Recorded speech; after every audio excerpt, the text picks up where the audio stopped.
In the pitch living my dream. I don't think that they ready.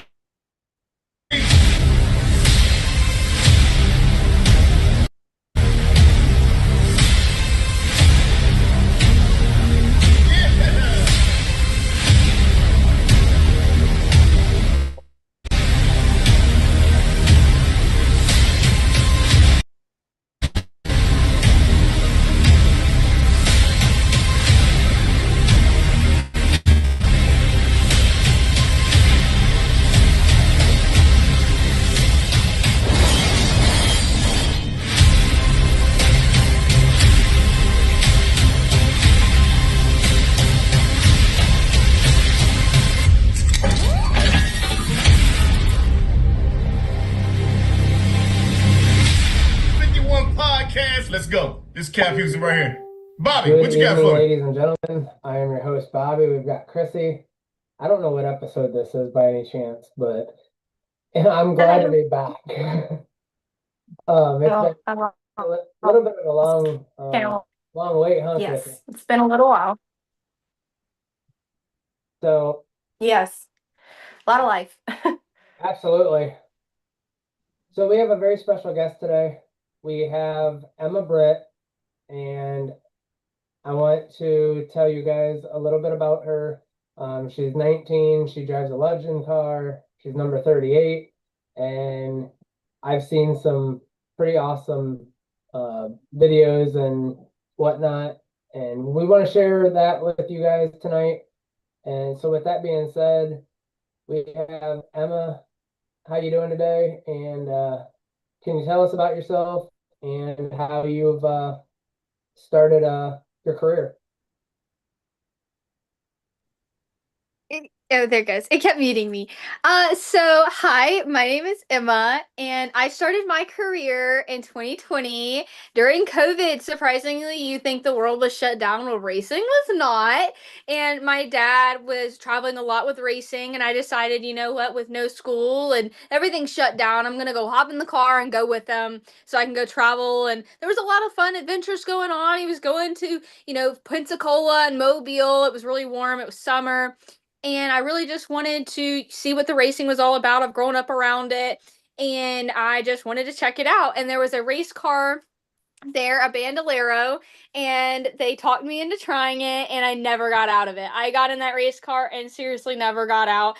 I absolutely loved it, and this journey has been one of the best. It's taught me so much, and I have just loved everybody that I've came across, and this has just been really a dream come true. So, So, go ahead. You go first. oh, go ahead. I was gonna say, speaking of getting into the racing, I just want to know, like, what if has there been a big lesson, or what is like the biggest lesson so far that you've learned in your career thus far about handling pressure, both in and outside of the car?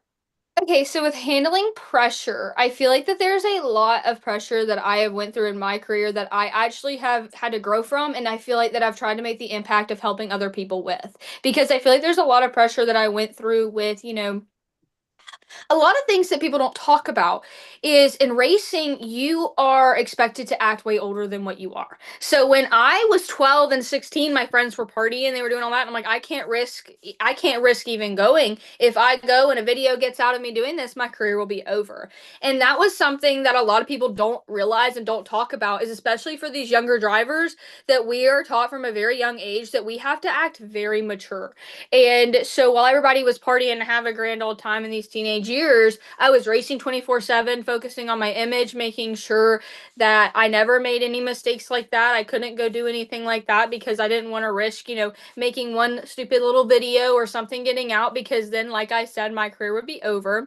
And I feel like that with the pressure on some of the things that I went through, though, on the racing side, is I feel like when I started to get good, you get a very much different approach of pressure that a lot of things have not changed on the women's side of things. And I feel like that I had to learn very quickly on to not let the pressure bother me of what people said on social media, because as much as a blessing it is to have, like, I love social media, I love posting, I love doing videos, it also can be very tough, especially when I started doing good and having parents and grandparents making posts about me, even in the kids side of racing. It's hard to not look at it. It's hard to not let it bother you, but you do have to grow from it and learn from it that these people would not talk about you if they were not unhappy with themselves. They just see you, thriving and enjoying life, and you're doing good, and you just have to stick with that. And I feel like that I went through that, and it was very difficult, but I got through it, especially with the social media bullying pressure and all of that. But I just kept striving. I kept doing what I love. I was never going to let anybody take away the thing that I love, and I had to help other women with that. I feel like that I'm a big advocate for that. I had another young woman that I coached and helped with that on that side that struggled with the same pressure.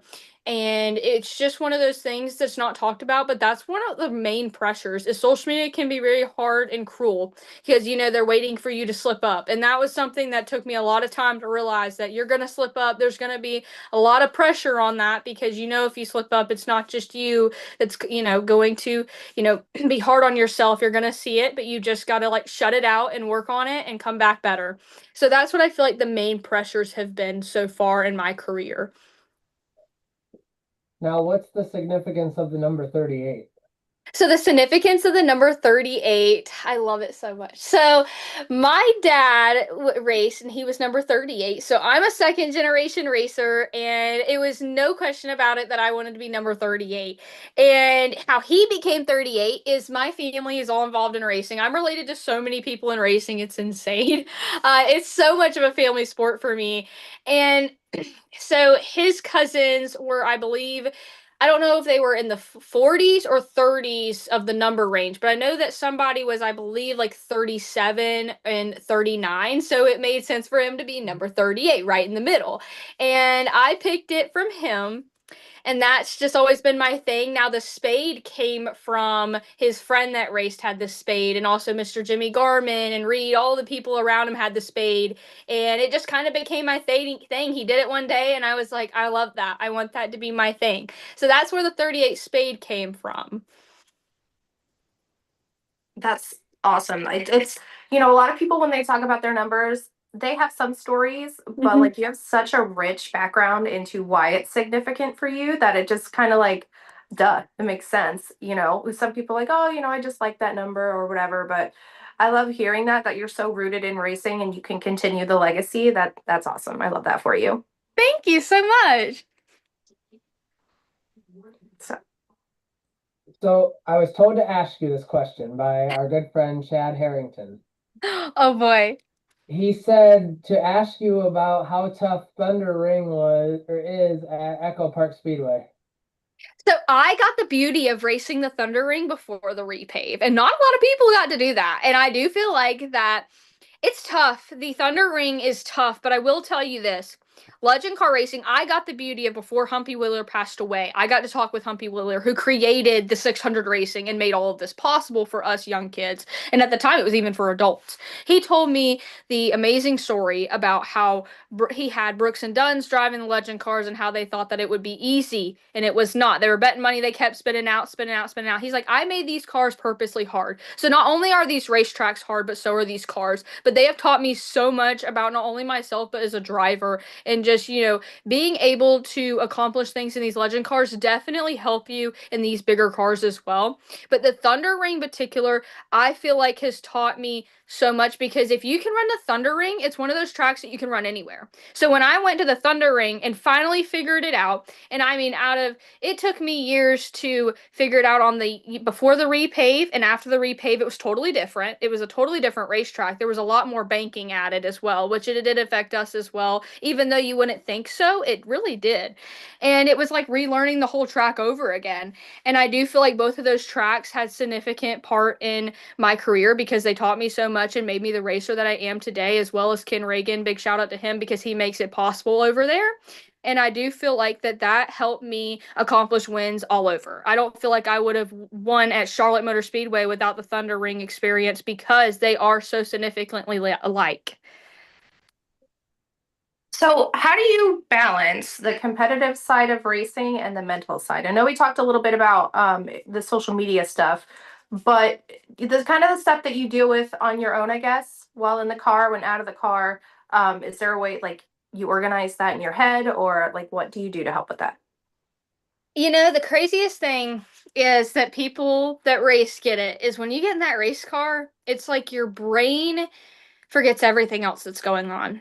It can also be a form of therapy, I feel like. I feel like that there's a lot of things that have happened as, everybody goes through as a teenager and as a kid. And I feel like that some of those things, how I've blocked it out or stuff like that on the mental side is once you get in that race car, nothing else matters. And I do feel like that with emotions and stuff you can't let it get to you because if you let the emotions take over while you're driving, so you have to have a really good balance with that. But I do feel like that a lot of the things that I've learned have made me a better race car driver on that side because if you let your emotions take over, it definitely can show in the car. You have to be almost an emotionless driver. Don't let yourself get to emotion, like too much emotion in the car because it will definitely show. And I try to balance that really well, which I feel like I've done a really good job at. But I do feel like that, how the life is outside of the race car with the emotions and stuff is I just try to always, remain calm and try to handle things as mature as I possibly can because like I said before is that I always try to analyze everything before I make a decision and that's something I've learned in racing and it's some weird thing that racing has taught me is you always, know what's going to happen before it happens because that's always what you're trained to do. And that's something I feel like racing does teach you a lot of life lessons when you don't even realize it. That's a good point. That's a very Especially, good point. go ahead. No, I said that's a very good point. I guess Yeah. I'm sitting here analyzing what she was saying. I'm like, this is awesome. Your brain was like, Yeah, I didn't mean to say it out loud. I was just sitting there thinking it just came out. well, it is. My Um, brain goes to 90 to nothing too, if you can't tell I got ADD. Yeah, so have the same thing. can you tell us about the excitement of last year being a Who's Your Hero?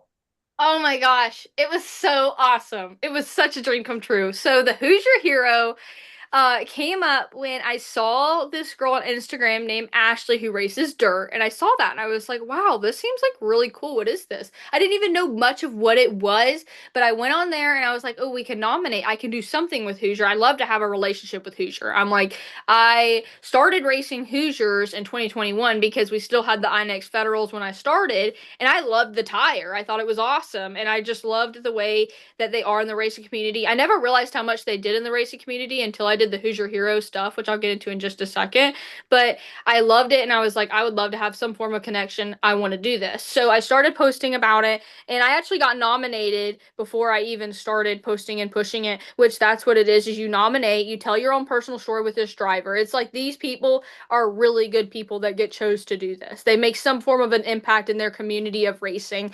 And so that's how I got nominated. And I feel like that actually the nominations are open right now. So if there's anybody that you guys know that hasn't already been a Hoosier Hero that you feel like embodies the true spirit of a Hoosier Hero, which means they make a big impact in the racing community into people around them, that's what embodies a Hoosier Hero. And that's how I got nominated. And it was incredible. I had no idea the impact they made in the racing community and the things that they do until I went. It was remarkable to get to see that side of Hoosier and what they do to give back to these racers and being able to do all the social media stuff, meet all these different racers.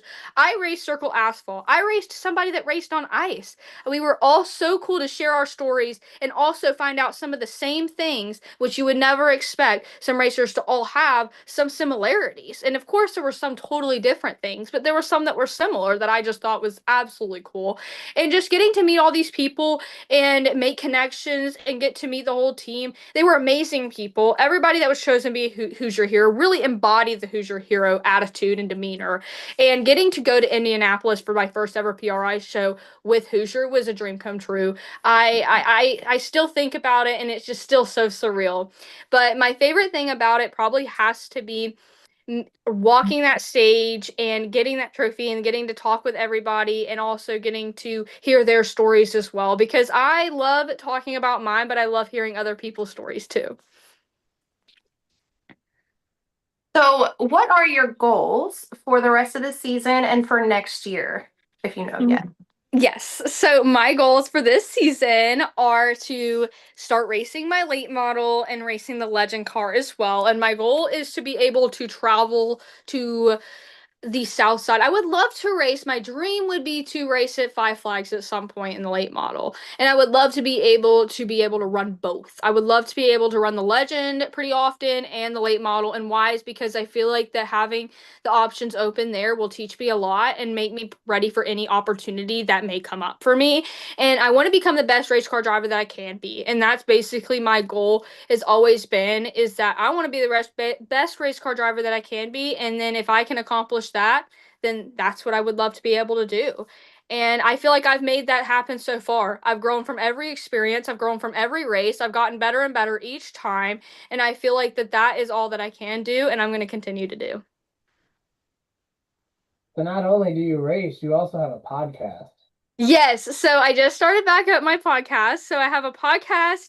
I own my own late model team, which now has just been verified as a Cars Tour team. And I coach women and kids. And of course, I love my podcast. Just started it back up. It's Hey Y'all with Emma Britt. As you can tell, I'm a Georgia girl. So Hey Y'all is basically like suck it language to me. And I was like, that's a perfect name. And I'm coming back out with it. I stopped it for a little bit because of some medical stuff and racing just got crazy, as typical. And I was just like, I want to bring this back and I'm going to spin it off and make it kind of how this is, where we get to have conversations and co hosts and all of that fun stuff. And I'm really looking forward to bringing it back. It's going to be so much fun. I love that. Girl, you have so much going on. Look at you. I'm so Thank proud. you. As an old, like, as I have kids, I'm a mom. But it's good to see, again, of course, women getting in the sport. There's always been women in the sport, but I feel like there's a large presence. It's growing lately. And I love that you're doing so much already and that you have all of these years ahead of you to like grow. Like, you go, girl. I love it. Thank I you just had to so like much. mom girl for a minute, like mom fangirl for a minute. Thank you. I appreciate it Welcome. so much. Thank you. Now, do you have sponsorship for these cars? Like, I'm sitting here going through Facebook, scrolling. Yes, so I do have wonderful sponsors. I've actually had some sponsors since the beginning of my racing career. I love making my sponsors happy, and I feel like that's one thing that I've been very good at accomplishing is I feel like that the only time I've ever had a sponsor leave is when they retire, which I'm very proud of that. I am very, very proud of that. And a lot of sponsors that I have now that make it possible are South Alabama Plumbing and Electric. They are a huge help of what makes this possible. When I had my race car get messed up, they offered another one, and I was passing for the lead before incident. But without them, a lot of this would not be possible. Bull Snot is an incredible product that makes the race days always squeaky clean. And of course, Keystone Restoration also makes a huge help, actually helping me get into the late model stuff as well. They're a big sponsor of what's making some of this possible as well. And I just have so many people behind the scenes that work in the shop every day that work so hard to help me chase this dream. And without them, I don't know where I would be. Without all these people that are extremely dedicated to me as I am to them, I am so appreciative of them beyond words. And there's so many sponsors on this race car, but they're not just a sticker to me. They are true businesses that help me every day accomplish this dream. And I wish that more people recognize, especially in these younger divisions or with drivers like me, these people like Heinz Performance and Five Star Bodies has helped a lot too. And they're just so amazing businesses that make this possible for me. I know I say that a lot, but genuinely, I mean it from the bottom of my heart that they just help so much. And I'm ready to keep chasing this dream. I've have a lot of potential sponsors lined up for this year that want to help out. That just it means so much to me. I'm still on the hunt for some more just so I can continue to race, but I want to make them proud, and I feel like that I'm trying to continue to do so. And I'm just so ready to get back after it. So, do you have any, speaking back of racing, do you have any pre-race rituals, superstitions, or like routines before you get in the car or after or anything like that?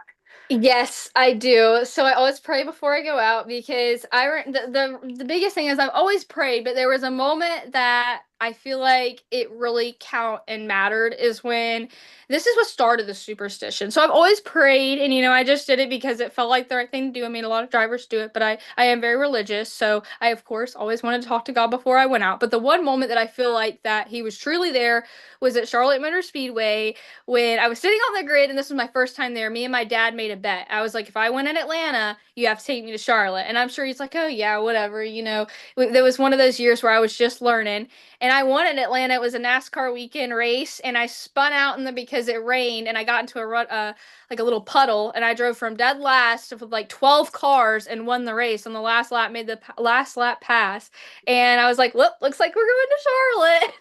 And he was like, oh brother, here we go. Everybody thought we were crazy. They're like, throwing her to the wolves for round 8 of Summer Shootout. You're crazy.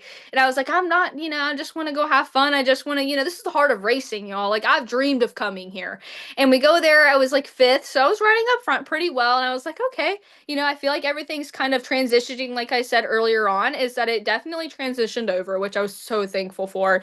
And we go to the grid, and I qualified 5th, and I'm sitting there, and they're doing this dice roll, and I'm like, oh, I wonder what that's for. Of course, they were dice rolling to make an invert. And I'm sitting there, and they start moving all of us. I'm like, what's going on? Because again, this is all new to me. They don't do this at Atlanta. A lot of things are different between the tracks. And they said, oh, we're inverting you. And I'm like, oh, where am I going? They're like, first. I'm like, okay, I really need Jesus right now because this is crazy. And I start praying and praying. They had this church that prayed with me. And it was one of those truly God moments that just everything clicked. And when I went out there, I never looked back. And, winning the race was awesome, but being able to even be up front and accomplish all that was amazing too. And I feel like none of that would have happened without him. Like, it was truly one of those moments that God was there. God made it happen. I wish I could take credit for everything, but he truly did make it happen. And that's why I always pray, because I know the power of God and what he helped me with through that moment where I was absolutely terrified, and he took all the fear away, and that's what made it possible. Fear is a big factor of can make or break you in the racing, and I definitely think that he has helped me get over a lot of that, especially before going out, all the jitters. Yeah, he is really good at that. When I have anxiety, I ask him, I say, just take this as anxiety away. And then it's like I immediately feel. So I feel like a Yes, girl. exactly. You get it. Yes. Yes, of course. So how do you describe your driving style? If you had 3 words to describe it, what would you use? 3 words. There's a difference between there's a difference between aggressive and reckless, in my opinion. I do not hit people or wreck people or do any of that, but I do stand my ground. So I guess that would be considered aggressive, is that, I don't tolerate, being bumped around and stuff. And I feel like that my competitors race me fair now after learning that she does not put up with it.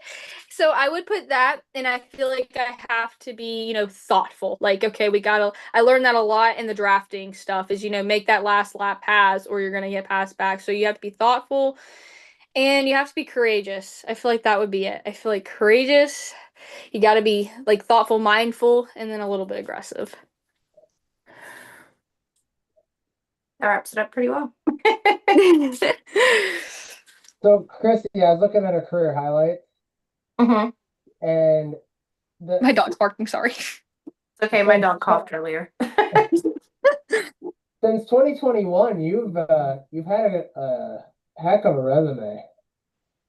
Oh, thank you. Yes. So, and I think I've gotten every award that I possibly can in the series that you possibly can besides one.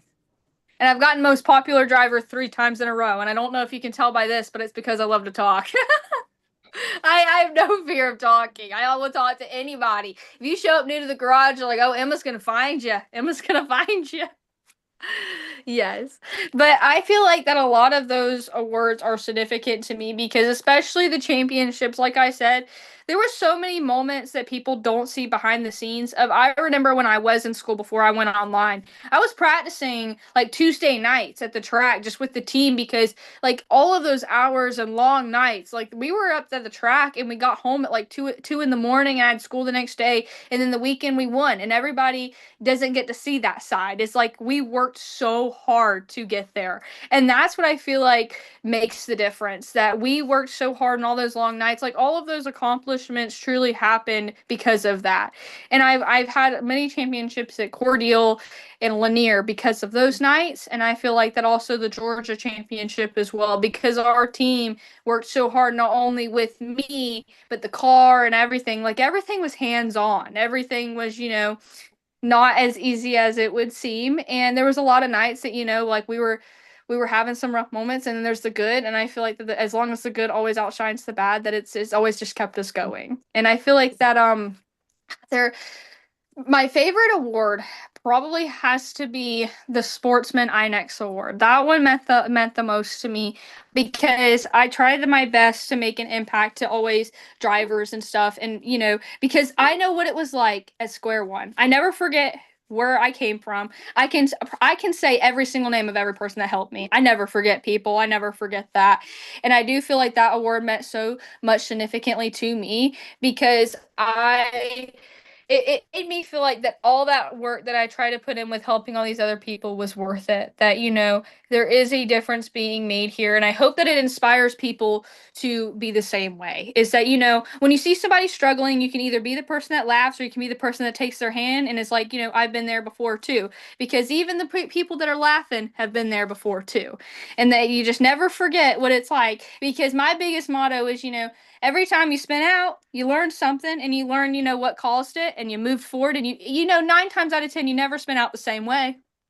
And I always tell them when I'm coaching kids, I'm like, you can't spin out worse than how many more times I have. So don't worry, don't be embarrassed. That's what I always say. I'm like, I've learned every lesson that there is to learn. I promise that there's no judgment coming from me, but I know you won't make the same mistake again. And I feel like that the awards meant a lot to me, but the memories probably meant the most.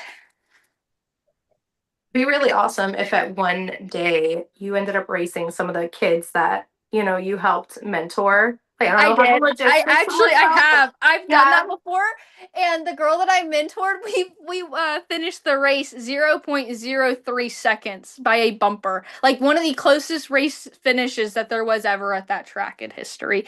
And because, I always am like, I don't want to be the driver that wins because I'm the only good one out there. And that's what that showed is I'm like, I want you to be just as good as me. And that showed her in that moment. I'm like, this is how people should be. Is I'm like, I didn't want to win the race by an entire straightaway. We were running side by side every lap. We were running side by side the whole time. And she won one race and I won one race. And it was a double header.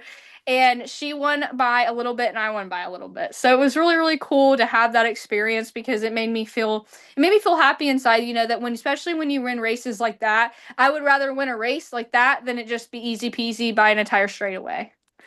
So I think, yeah, that was really cool. Racing at somebody you mentor is pretty cool. It's really awesome.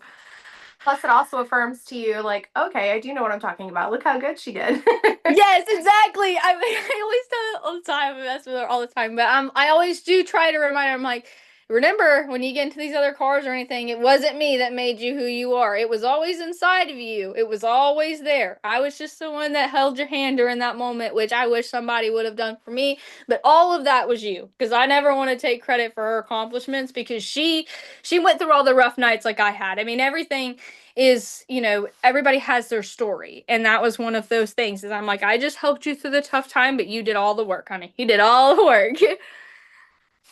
Now, I got a text message and I was asked to ask you this. What is your future in the next 5 to 10 years? Where do you want to be? I would love to be racing NASCAR and racing, I would love to race late models, anything, anywhere, any opportunity that I get, I'll take. Whether it's in a road course, dirt, NASCAR, anything, I'll take any opportunity. I would love to race anything. That's what I hope to be doing in 5 years is racing. And if I get the opportunity, I would absolutely take it. If I could have sponsors and take the opportunities, I absolutely would take it. But my goal is to still be racing, and wherever the opportunity takes me, I mean, I'd love to make it to NASCAR. That would be awesome. But while I'm in the background of racing, I've been, working on, getting a degree and being in school and, working with our family's business and also working in the shop and trying to do stuff like that. But my long-term goal would love to be racing still in any way, form, and way. I would just love to be. Well, it sounds like you have your plan. And honestly, from what I'm hearing, you've got a good head on your shoulders. I think you're going to be just fine. And I'm super excited to see where you end up, because I'm going to have to follow all your adventures now, because I love also that not just another woman in racing, but you're so about building others up. You know, it doesn't matter a boy, girl, whoever. And of course, the girls, you know, it's more because you've experienced it, but I think what you're doing is awesome, and I'm sure you'll make it to NASCAR. I just have a feeling. Thank you. I appreciate that so much. Thank you so much. Of course. So we talking real quick about the Who's Your Heroes. We actually had Kylie Glick on the show the week before she got her award. So we That's followed awesome. it and all that. So we actually had it live, and I was sharing it with Rob and Dave, and we actually watched you get announced, and then I think two people after was her, and I go, "Who's Emma Britt?" Because I didn't know, so I got to learn then, and then I've just kind of followed you since. Oh, that's awesome. I love Kylie. She's got that bubbly personality too. She's such a sweetheart. I love her, her family. They've got a good head on their shoulders. They're really good people. It was a dream. It was really cool to meet her. West Coast to East Coast. Yes, for sure. Yes. I've been to the West Coast once when I raced in Vegas for a national event. Let me tell y'all, that is so cool. That track was awesome. Vegas was awesome. It was so different. I remember going to McDonald's and there was a tumbleweed. I'm like, I've never seen this before. I've never seen this. I was like, this is crazy. And we went on the track and there's mountains behind us. I was like, this is some cool scenery. I'm not used to this. I'm used to country roads and the interstate. This is way better than that. And then it was such a cool experience going in and out too. Y'all have it made. Y'all have it made. We got lucky. We got Dutch Bros from y'all over there. But it's really cool. Racing over there was so awesome. It was so cool to do that. Now the drive from the West Coast to the East Coast, it was a little tricky on the mountains. We were like, oh, is our motorhome gonna fit on this road? Are we gonna go tumbling down? Listen, I had the same reaction. I'm originally from New York and I live in Florida. And I went up to Arizona a couple of years ago and I saw a Dust Devil and a real life Roadrunner. And I was like, oh my God, it's real. Like, I was so stoked. So, I Yes. like, we don't see that over here. Yes. So do you live in Florida now? Yeah, I'm like an hour 15 south of Daytona. I'm over by like where they shoot the rockets off and stuff. Are you by like New Smyrna? I'm about a couple hours south. I'm over by Cape Canaveral, Cocoa Beach area. I don't know Yeah, if it's better. we race at New Smyrna some and Citrus and Auburndale and all of those little cool tracks over there. So that's really cool. I'm like putting the dots together. I'm like, okay, so she's right there. Yes, yeah, we love going to New Smyrna. We always try to go, especially my youngest son, Ronan. He is 11. He'll be 11 this year. He loves racing. Denny Hamlin's his boy, but they love going to New Smyrna. They love going to Volusia, like all of it. So the next That's time you're in awesome. town, we'll have to come. Yes, I hope to be able to race Smyrna hopefully by the end of this year, but hopefully by the next. I'm definitely on my bucket list for sure. If you're in Daytona for 500 weekend, we will be there.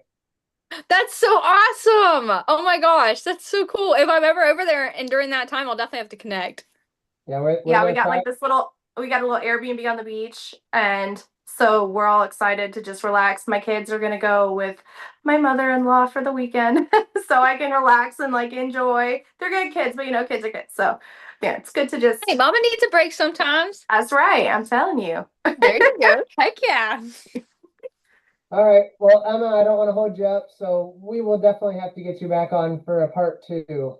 Well, thank you so much. If it's okay, can I take a moment to thank my sponsors? Absolutely. Of Okay, course. I would like to thank Holly Simpson, MSD, and I would also like to thank Heinz Bullsnot, South Alabama Plumbing and Electric, and of course Keystone Restoration. And I also would like to thank Five Star Bodies. A lot of these people make it possible. Of course, the people behind the scenes, and I really would not be where I am right now without all of these teams, people, companies, everything without them would not be possible. So I just like to take a moment to thank them. And also, I feel like it doesn't get enough recognition. You guys, these podcasts would not be possible. Like these help people get out there. These help us racers get out there and get media coverage and so much more. And I always like to recognize that because I feel like that I've had so many connections and, on social media side and also racing of, hey, I've seen you on there before. So thank you guys for doing what y'all do because you help push us out there and you make a big impact in the racing community.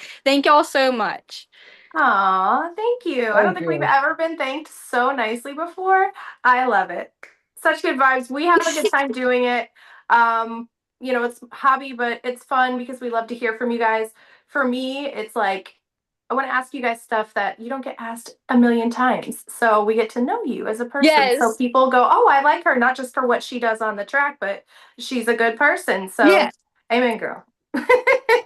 Thank you so much. I try to do as much as I can off track as well. Like my goal is that I don't feel like a lot of people notice this. Is like when I get sponsors, it's not just so I can race. Like I want to take the car to go to schools, events, and hospitals because I have a severely autistic brother. And Children's Healthcare of Atlanta has helped us so much. And my dream is to be able to take the race car there and let the kids, because I feel like the kids with cancer or kids with, disabilities or anything like that, they don't get to go outside and play. So what they like to do is draw. And I loved what Chase Elliott did with, his suit in the car. And I would love to be able to do the same thing and let the kids be able to do that. I like to try to brighten their day a little bit more. So I like to do as much as I can possible when I'm not racing to try to go to events in schools and hospitals as well, because my heart is so big for my brother having that. And I know what it's like. So I love to do things like that when I'm not racing. So I really do appreciate that for giving people the moment. And you ask so many amazing questions that I feel like I don't get asked often that I love to talk about. I love that. All right, girl. Well, we're gonna let you go because I'm sure we could chat for like hours more, but we all need our Oh beauty yeah, of sleep. course. Yes. Even Bobby. So we will definitely talk to you soon. I had so much fun. Bobby, you got anything to wrap it up with? No, I appreciate you very much, Emma, and we will talk soon. And we're gonna do a giveaway on the podcast, and I'll get with Emma, and we'll come up with something cool for you guys. I love Oh it. yes, Sounds that good. would be awesome. I definitely have some cool pieces I could add to that giveaway. So I love that. That'd be so cool to be a part of. All Awesome. right, well, we'll talk soon. Thank you. Bye. Bye. All right. All right, guys, gals, Chrissy, that was an amazing episode. She's so fun. I love her. I'm gonna have to go jump on and find her on Facebook. She's so sweet. And oh my gosh, she does so much. Like that girl is got a packed schedule and she just lights up talking about it. I love Oh, that. amen. She's on Facebook, she's on Twitter, she's on X, she's on TikTok, she's on Everything. iHeartRadio. Yeah, she's on everything. iHeartRadio. Well, her podcast too. When it comes out, she said, "Hey y'all" with Emma or Emma Britt. So everyone give it a listen, and we'll check it out too. She actually has some episodes on there, so please take a listen because it's actually really good. I've been listening to it. Love it. So I'm not sure when we're gonna have our next episode. It may be a couple weeks. I'm leaving for Maine on Saturday, so I'm gone over the 4th of July. So with that being said, I want to say happy 4th of July to everybody because I'm not going to be able to be on the show with Chrissy or anything. Yeah, my dog's gonna get surgery in a couple weeks, so we're gonna take like a little pause. Life's been lifing this summer, but we're still working on it. Absolutely. So before we sign off, don't forget to learn more about the great charity we support in Florida, the Florida Sheriff Youth Ranches, who for almost 70 years have been providing help and a home and a future for abused, neglected, and at-risk youth. You can learn more about that at youthranches.org. And then I'd like to give a huge shout out to all of our sponsors, Spartan Waste, Anamore Designs, Action RV, Florida Sheriff Youth Ranches, Circle B Diecast, Alliance Driveway Solutions, Perrysburg Pipe, Matrix Apparel, Runner's Roost, Fox Sports Spartanburg, Belcher Cheesecake Creations, Matman Designs, Club Racing Inc., and then Collins Model Garages. And I say this, we're making a diecast for the Toledo car for Alex. And this was last year's, obviously. It's the number 86, but we're back on the hood. Chrissy and I have some exciting news that I haven't told anybody. I should have told her, but we are on iRacing now as a logo. We are also on NASCAR 26, and we will be on Alex's car on NASCAR 26. So you get to race either a custom car or an ARCA car, or a truck or whatever. We can even be cup racing. How cool is that? Hey, maybe that'll put it out into the world to be Maybe answered. when they do their story mode, it'll be like 51 Racing Podcast is selecting you to go. Dude, that'd be awesome. We can dream, right? We can dream.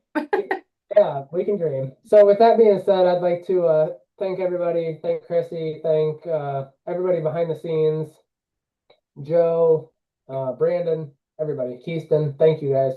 Appreciate everybody, and we will talk to you in the next couple weeks.